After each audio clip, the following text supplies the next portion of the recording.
La Romano non può adattarsi ai ritmi dell'avversario. non è in grado di...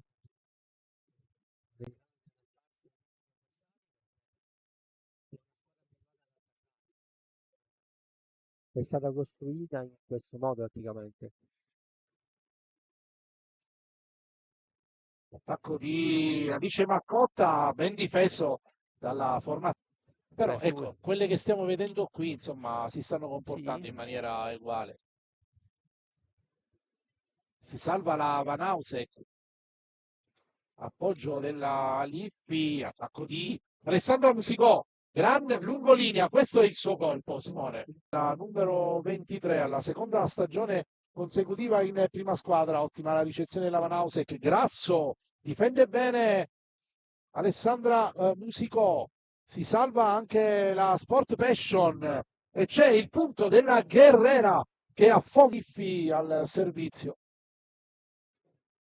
Ricezione di Angela Bertè, pipe della Maccotta, trova il bordo superiore della rete che agevola la difesa della Van Housek, ancora un'opportunità sprecata però dalla Romano, attenta la difesa della Sport Passion, Angela Bertè, brava la Van Housek, la palla se ne va dall'altro lato, attacco romano, Longrelli, Guerrera in palleggio, palla a terra.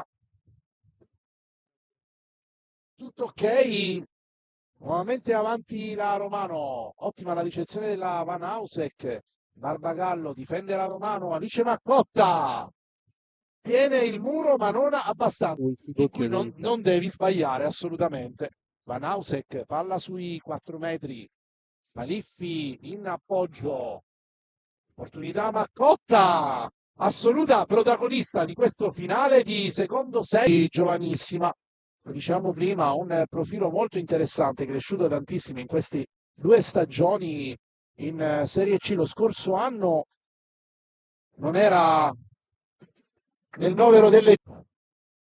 Stefania Fleres, errata la ricezione della Liffi che adesso va a attaccare Murata. Pallone sporco, si cerca un attimino di ripristinare del gioco quantomeno efficace, poi alla fine Alice Maccotta, eccola qui, la palla perfetta, Giorgia Cuzzo crea, c'è l'attacco, vince il servizio di Mirea Grasso, ottimo, poche spade riescono.